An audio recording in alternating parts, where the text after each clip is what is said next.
Right now we're out here at 5800 West Wolf Street. We're right here, you see the MAC van behind. We've got our Phoenix Arson Investigators Task Force out here, and we also have our homicide unit out here. I'm going to give you a little backstory because what happened here at this residence on January 20th, we came out here for a check welfare on an 11-year-old who was home alone.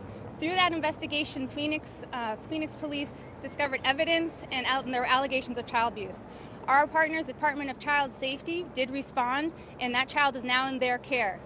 Through the child abuse investigation and, again, working with the Department of Child Safety, those DCS responded out here on January 28th, yesterday, removed two additional children, took those children into their care.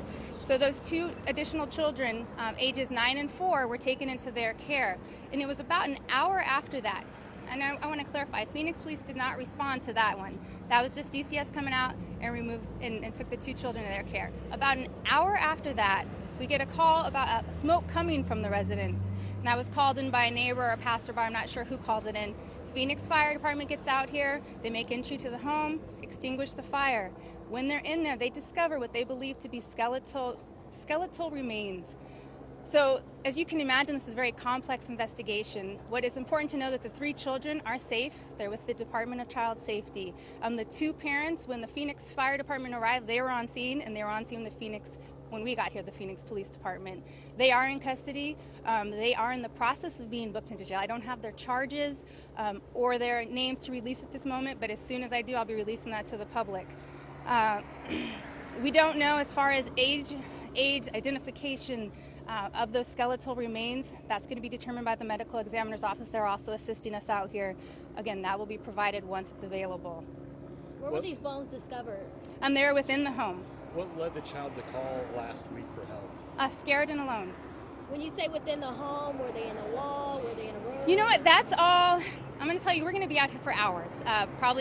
We didn't go in there last night. We held the scene. We brought everybody this morning to get a fresh start. We're going to be out for several hours, so I can't tell you specifically where there are, if there's going to be in multiple locations. That's all being discovered as we do our investigation. Can you confirm those were the only 3 children in the home? At this time, that's the information I have. Do the remains look to be that of a child or an adult? We don't know that yet. Has everyone who live in the home been accounted for? Has everyone? So that's all part of the investigation. That's just part of the investigation. Were you aware that there were other children living in the home when the girl was removed last week? And if so, where were the parents at the time? So my understanding, again, everything's fluid and dynamic, and we're learning more information. But when we came out here on January 20th, the 11-year-old was the only child in the home at that time. And nobody else was in the home? Correct. Besides the parents and the 3 kids that have been taken into custody, can you say if anyone else lives in that home or was living in that home? I don't have that information. Are all 3 of the children the biological children of the parents? You know what, they were the parents as far as biological and all that. We're working to confirm that with our partners. So where was the fire at in the house? I'm sorry, I couldn't hear you. Where was that in the house? What part of the house? I don't know. I don't know the location in the home. I know they had to make entry, and when they were in there, they put it out, and they found what they, like I said, the skeletal remains. Were the parents detained yesterday during that, after those additional 2 children were removed? Yes, you can only imagine the layers of investigation that are going on with coming out and you have a child abuse, and now we find these skeletal remains. So there's so many interviews that are being done, evidence that's being processed. To answer your question, the parents were detained yesterday. So we just, again, so many interviews to be done, and as far as what charges, we should have that shortly, along with some booking numbers. Were the remains found where the fire originated?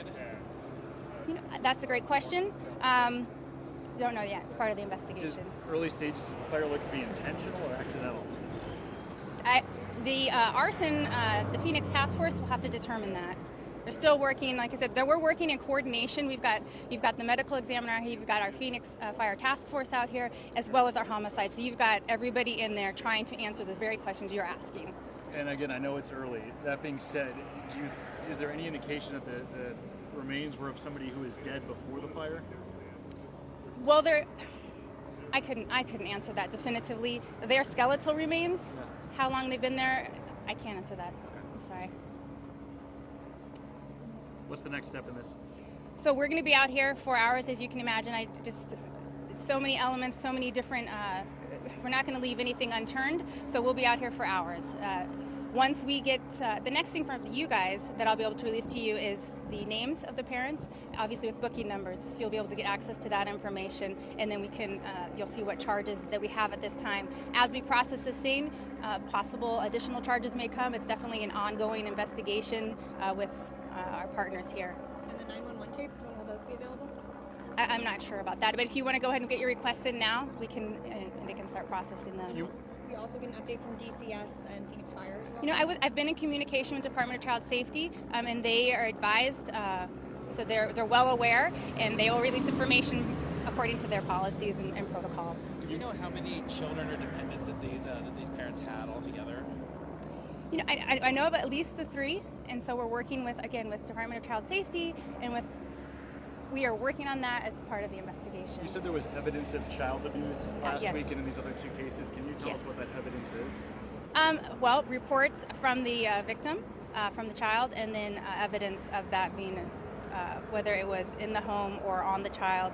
All that's part of probably going to be more discovered within the Form 4 and what the investigators are finding out through their interviews with the children. Enough we can say that they're looking at, there will probably be child abuse charges amongst them. I just don't want to label who's getting what the charge is going to be until we get a chance to look at that Form 4. Was there obvious physical harm, sexual harm to the children? I don't know exactly, but it was enough that they're going to be looking at charges for it. And just kind of wrap it up. Yeah. If we want more information, email, or do you think be on You know, if it's stuff related to the Department of Child Safety, please reach out to them. As far as our criminal investigation, I'll be providing you the updates as I can.